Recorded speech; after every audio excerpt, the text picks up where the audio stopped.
Morning, Jenny.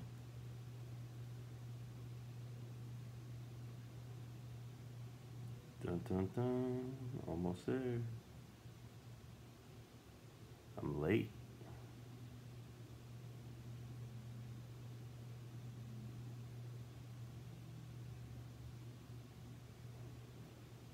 Morning, Chica.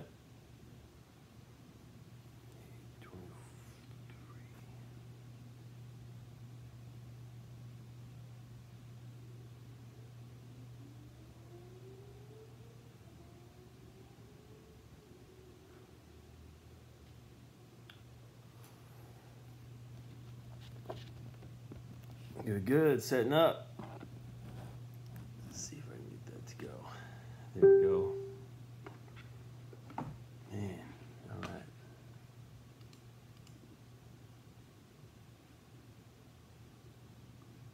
Good morning, Amanda. And Amanda. Morning, John. A few seconds ago, let's see. Ooh, this isn't good. Come on. No. That's yesterday. Hold on. All right. 1 second here as I get this set up.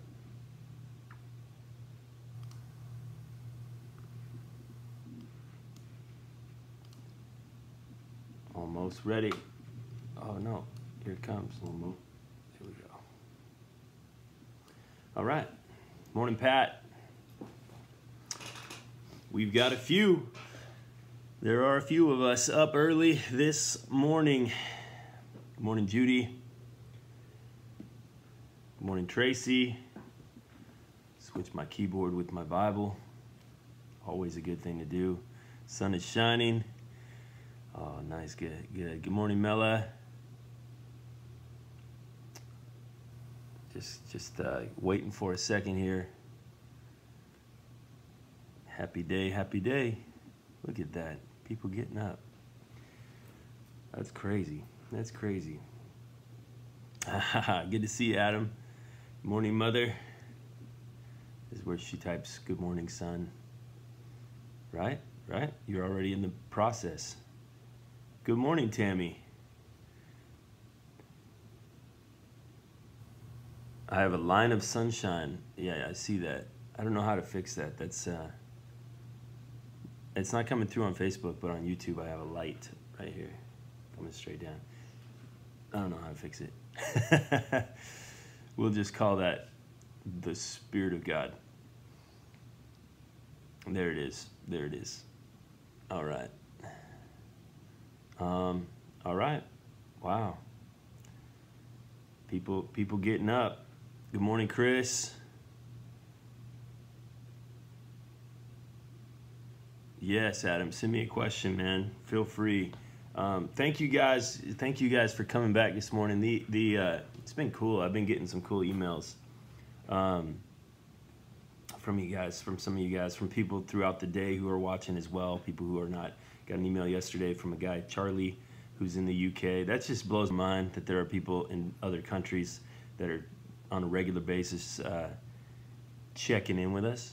I think that that's amazing, you know, that they're coming back day after day and following along. It just makes me wonder where we're going. It makes me wonder what happens when we, you know, just carry on and continue to learn and continue to grow. I think that there's some stuff that we're going to come across eventually that's going to be challenging for us, challenging for you, challenging for me to communicate to you. There are things.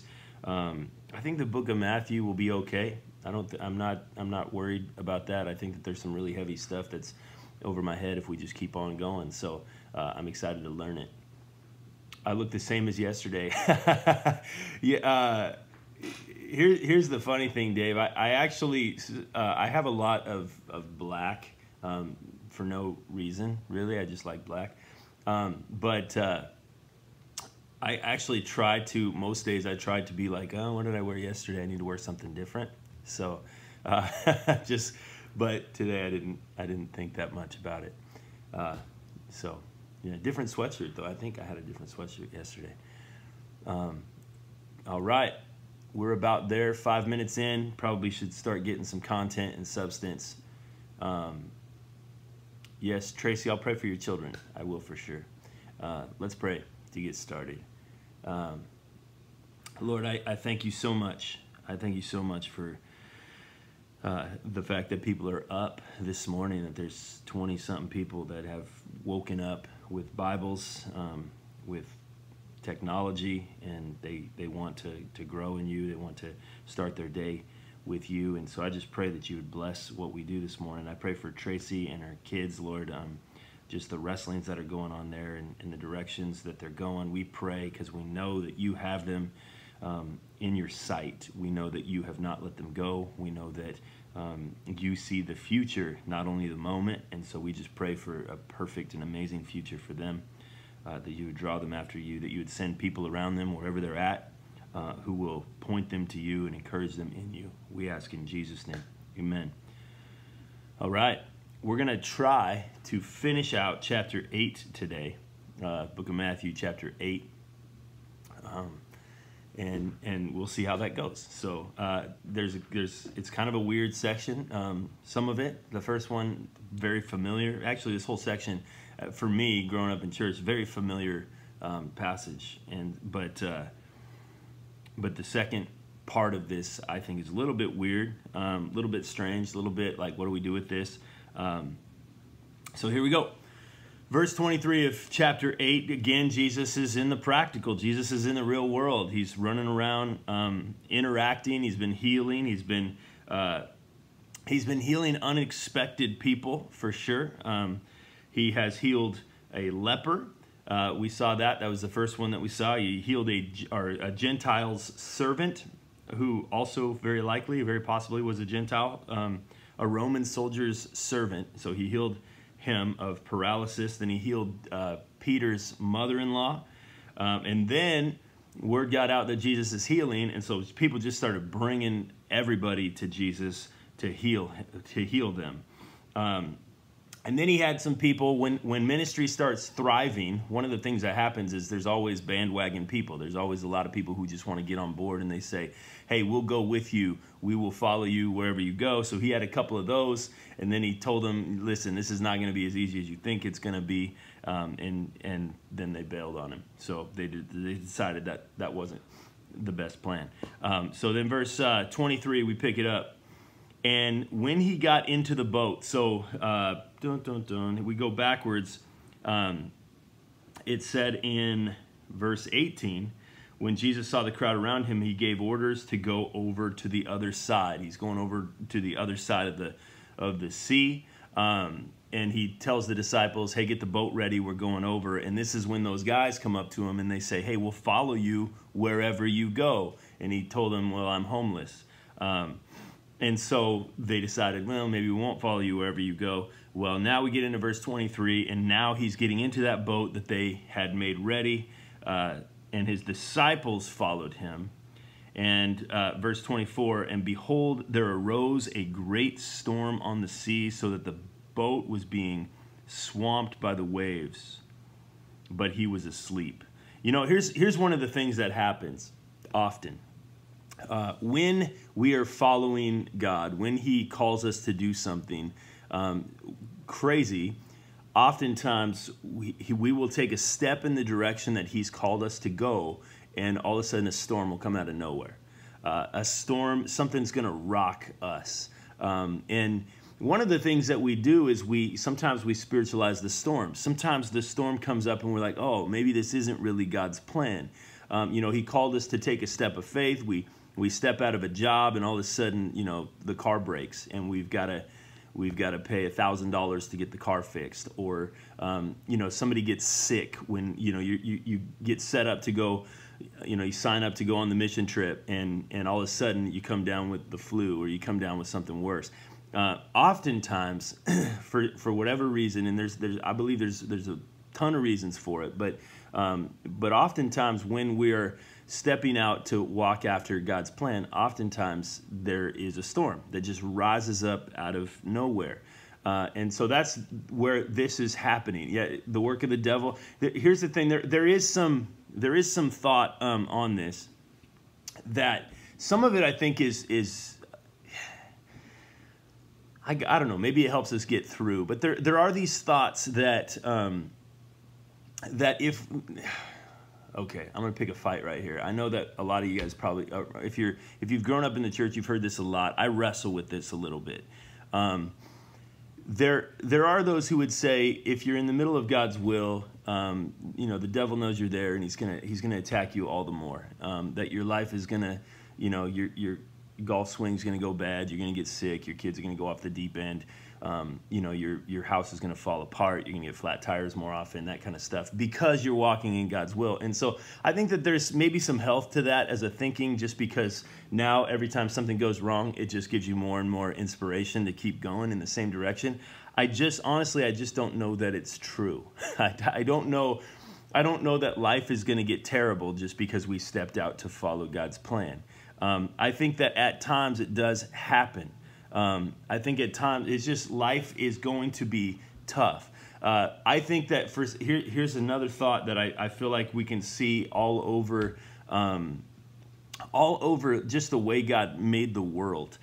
Anytime we try to make any kind of change, we try to disrupt the pattern that we're locked into. Anytime we try to make any kind of change, it seems that everything tries to stop us. Everything. It could be spiritual things. It can be not spiritual things. Everything tries to stop us. If you have a routine that you are locked into and you try to switch that routine, everything will mess with you.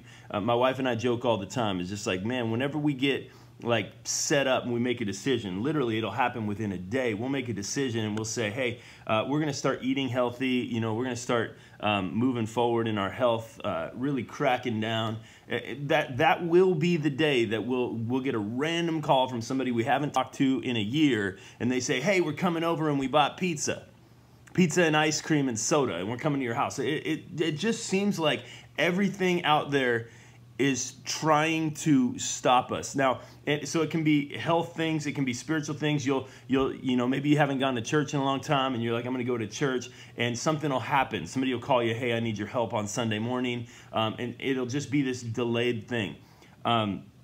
Something about the way everything just seems to try to keep us in the same routine. Now, that's not denying the spiritual things that are going on. There are those things, but I don't know. I think, here's the passage we already saw in going through Matthew was that God allows the sun to shine on the just and the unjust alike, that God allows the rain to come on the just and the unjust alike, that hard things, people go through storms who are not following Jesus. People go through very, very, very, very hard storms who are not following Jesus. Now, the difference is, for us, Jesus is in the boat. That's the difference. That Jesus is in the boat, that we are walking with him. Okay? So it's just going to be how it goes. And something about everything's trying to keep us in this routine. And man, that is its own topic that I could run with, I think, for a long time. And some of you guys would really disagree with where I stand on that.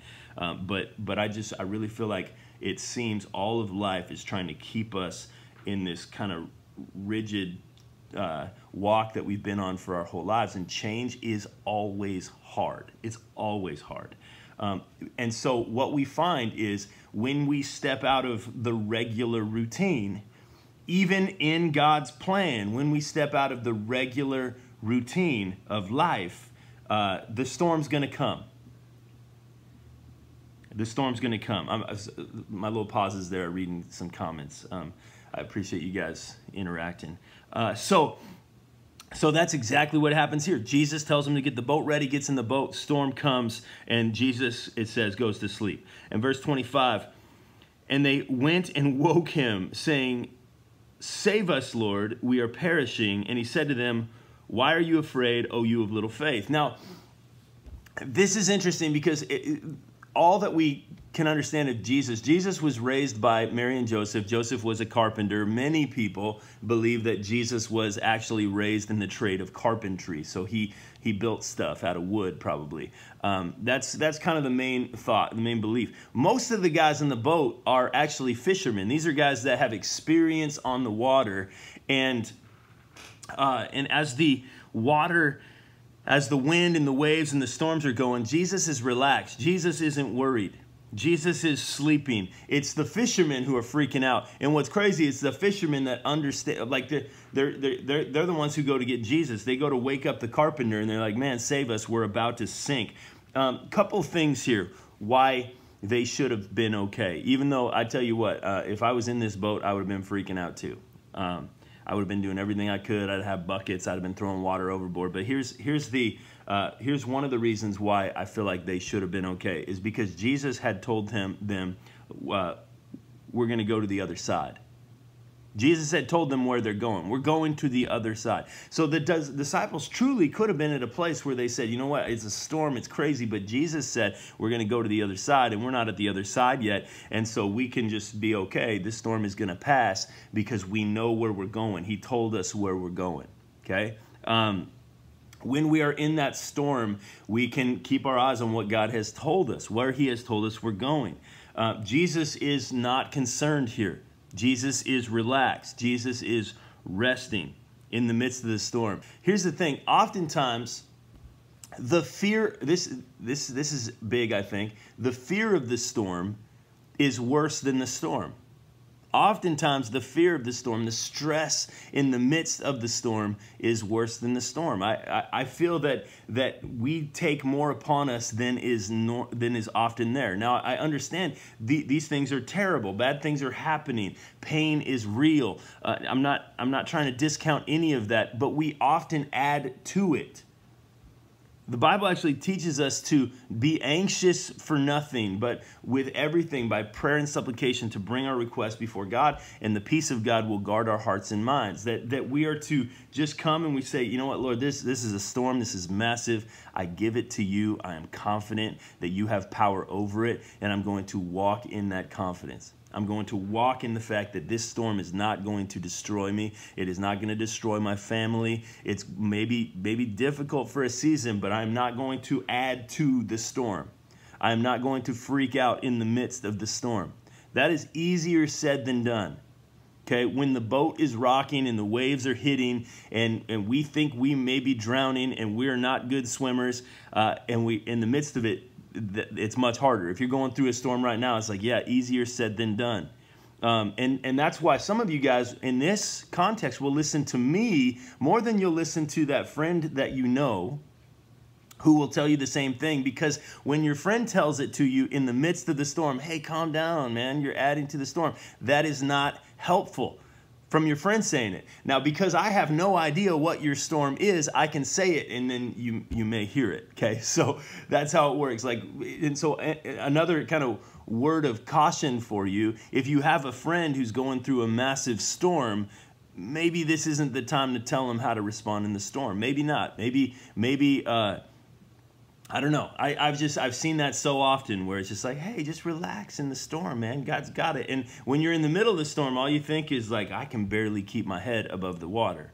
I am sinking right now. But I tell you what, we often add to it. And Jesus rebukes them first. He says, why are you afraid of you of little faith? There's just this confidence. We can walk in this confidence. We don't have to know the answers to know that God knows the answers. We don't have to know the way out to know that God knows the way out. We don't have to ride the waves of the storm and oh no, big waves, so everything's terrible. Oh, it's calm, so everything's good. We don't have to ride those waves, okay? Then he rose, and he rebuked the winds and the sea, and there was a great calm. And the men marveled, saying, what sort of man is this, that even the winds and the sea obey him? I like that. I love the fact that Jesus, in the midst of their weak faith, but they did the right thing, right? They woke up Jesus. They brought the storm to Jesus. The problem was that they were freaking out. But because they didn't know the power that he had until he demonstrated it in this moment. So they went to Jesus and he calmed the waves. He rebuked the waves. He rebuked the storm, and everything was made calm. And they're blown away by the power that he has. I think that we'll find that in the midst of our storm, with confidence, we go and we wake up Jesus. Sometimes it seems like in the midst of our storm, Jesus is sleeping. And if Jesus is sleeping, he's not worried. And we can have a confidence and we can wake him up without freaking out. And we can say, Jesus, there's a storm going on and it's kind of uncomfortable. And I trust that you have power over it. Will you speak to it? Will you fight against it? Will you stop it? Because I don't like it. And sometimes he will, and sometimes and all the time he can. All right, we got 10, 15 more minutes here. Let's pick up this next section. Here we go, verse 28. And when he came to the other side, to the country of the Gadarenes, 2 demon-possessed men met him, coming out of the tomb, so fierce that no one could pass that way. Okay, so now we're getting into something weird. Gets to the other side of the sea, gets out of the boat, and 2, it says, demon-possessed men. Now, what is that all about? This whole idea of demons and demon possession is a it's a thing that I don't know that I understand it very well. Here's what I will say. It's bigger than we think it is. You know, one of the things we do in our Christianity, I heard this just the other day, I've said this way too many times, is we read stuff about like demons and even miracles, and we attribute to these things, and they're like, oh yeah, that's going on all the time in India. That's going all the time in third world countries. I've been to some of these countries, and it's not going on there. Not like we think it is. It's not like there's rampant demon possession going on in India. It's not like the demons are not active here. I believe that there's spiritual going on everywhere. There's spiritual going on around us at all times. And here we have these 2 guys who are just completely given over to and controlled by, and it seems empowered by demons.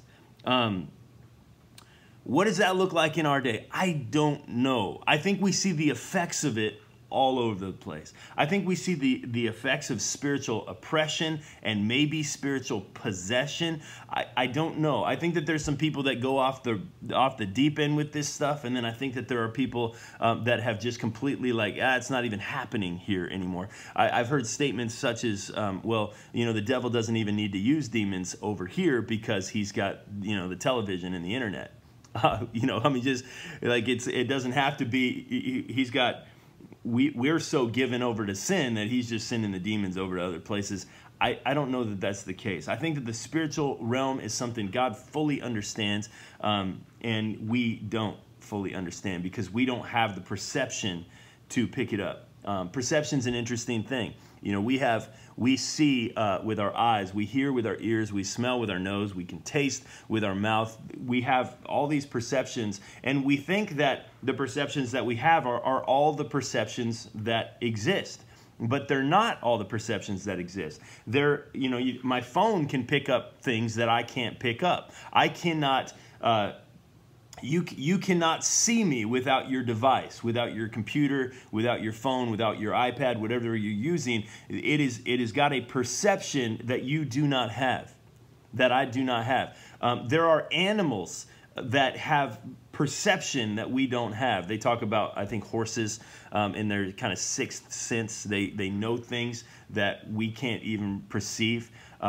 They say women have a perception that men don't have. There's probably a lot of truth in that, you know, female intuition, that kind of thing.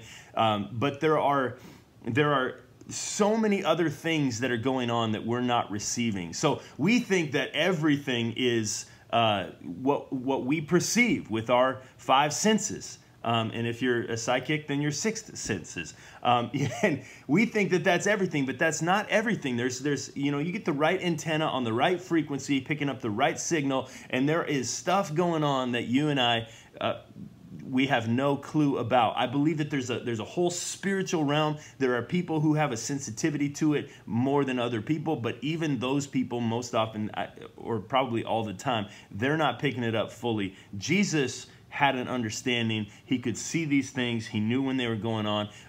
But these 2 demon-possessed men come, and they're fierce, and they're keeping people from passing by. People are terrified of them. In verse 29, and behold, they cried out, "What have you to do with us, O Son of God? Have you come here to torment us before the time?" I love the fact that these demon-possessed men, these are demons speaking through these men, and the demons understand. They know who Jesus is. They know who he is. They know that they have an end, and they know that he is responsible for when that end is. And they're saying, "What are you doing here? It's too early." And they also understand that Jesus is there intentionally, that Jesus has shown up intentionally. What are you doing here? It's not yet time for the judgment of demons. There's a passage in Revelation that actually talks about what hell is, and it basically says that hell is a place that is for the devil and his angels. That hell is for a judgment of the demons and judgment of the devil himself. And so these guys, these demons, they recognize that judgment is at one point going to come. And then, what are you doing here now? It's not yet time. And apparently they know the time frame. Verse 30, now a herd of many pigs was feeding at some distance from them, and the demons begged him, saying, if you cast us out, send us away into the herd of pigs. And he said to them, go. So they came, and they went into the pigs, and behold, the whole herd rushed down a steep bank into the sea and drowned in the waters. So the herdsmen fled, and going into the city, they told everything, especially what happened to the demon-possessed men. So the demons recognize, hey, this is not going to go well for us. He's going to cast us out. And they asked Jesus, if you're going to cast us out, would you send us into the pigs? Kind of a weird, like I said, just a weird story. And then Jesus, he grants their request. Yeah, go into the pigs. And then the pigs, a whole herd of pigs, it must be a lot of demons. And that's what's going on with these men. Is there's this like super powered demon. There was a demon at one point, and he said his name is Legion, meaning it's like 1,000 soldiers. It was a legion, and so these demons were many inside of these people, and that seems to be the case here. That it's not just one demon in each of these two guys. This is tons and tons and tons of demons, and they say, hey, if you're going to cast us out, send us into the pigs. They go into the pigs. Pigs go run into the water, and they all die, and they all drown. A couple interesting things. Number one, this is a Jewish community. They're not supposed to have pigs. This is actually an illegal herd of pigs. They were not into bacon. They were not into ham. This was a sinful practice according to Jewish custom to have pigs. And so really, I heard one pastor talking about it. He said, basically, this is like Jesus saying, yeah, go into the cocaine fields, right? That the demons could go and destroy the cocaine fields. This was illegal activity that was going on in Israel. Jesus allowed for these demons to destroy this activity that was going on in Israel. I think that's kind of interesting. But I do think it's interesting as well that Jesus grants the request and lets them do what they want to do to destroy these pigs. Verse 34, and behold, the city came out to meet Jesus, and when they saw him, they begged him to leave their region. Oftentimes when Jesus begins to move, when Jesus begins to do things, when Jesus begins to stir up, maybe it's in your family. Somebody in your family gets all about Jesus, gets all about opening their Bibles. Hey, we're gonna start going to church. We're gonna get our mind right. We're gonna go in the direction that God calls us to go. Oftentimes, when that happens, the friends, the neighbors, maybe even people in the family, they don't want to have anything to do with it. They don't want to have it. They like, why don't you go do that somewhere else? Why don't you leave? When I was young and I began to really pursue God shortly after high school, I lost some friends. I mean, they weren't even upset with me or mean with me. They're just like, yeah, we're just not really into that. And so why don't you just go do your thing somewhere else? Why don't you just leave? There are people who Jesus will make them uncomfortable, especially if they're involved in pig dealing, right? They're in a place where they're practicing something that really they shouldn't be practicing. And then Jesus shows up in your life, and you bring him into their life. And there's just a conviction there. There's just this weight there. There's just like, hey, if we're gonna follow this guy, he's probably gonna go after all of our pigs, and we don't want him coming after our pigs. So we would rather him just go somewhere else. We would rather he just leave. So they beg him, they plead with him, Jesus, will you leave? Will you leave? If you guys remember the story when Peter, the apostle, the disciple, was first called, and he's on his boat and he's fishing, and then Jesus says, hey, take me out into the water and let's go fishing again. And Peter catches so many fish that the boat begins to sink. And if you remember Peter's response in that moment, Peter realizes who it is that he's with. He's with Jesus, who is clearly connected to God. He's very powerful. And Peter's natural response is, "Depart from me, because I'm full of sin." His natural response when he comes into an understanding of who Jesus is, "Please distance yourself from me, because there's too much dark in me." Thankfully for Peter, Jesus did not grant that request.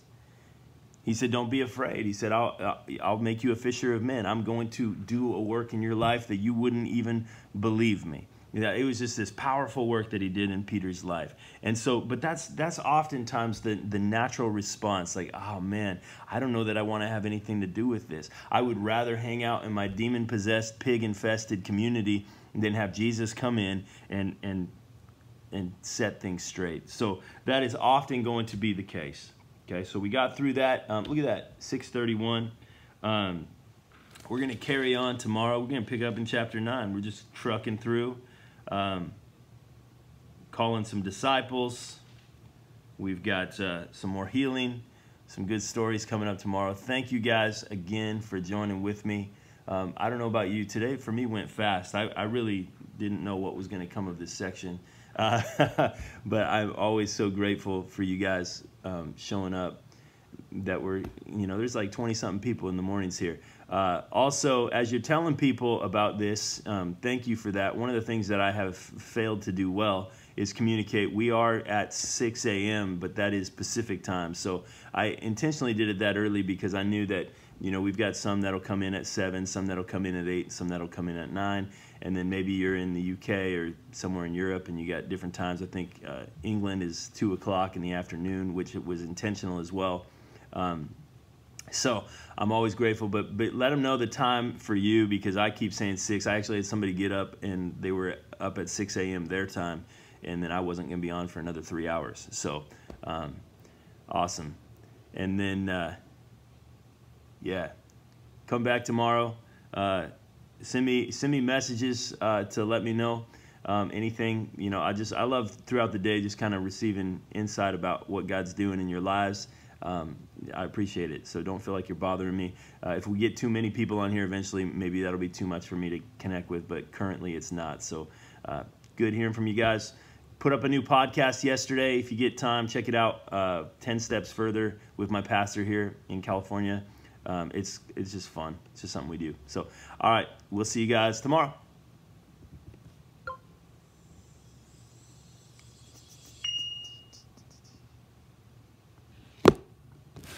And I'm looking at the YouTube video here, and I usually have a finish button, and I don't. So I don't know. There we go. I think I found it.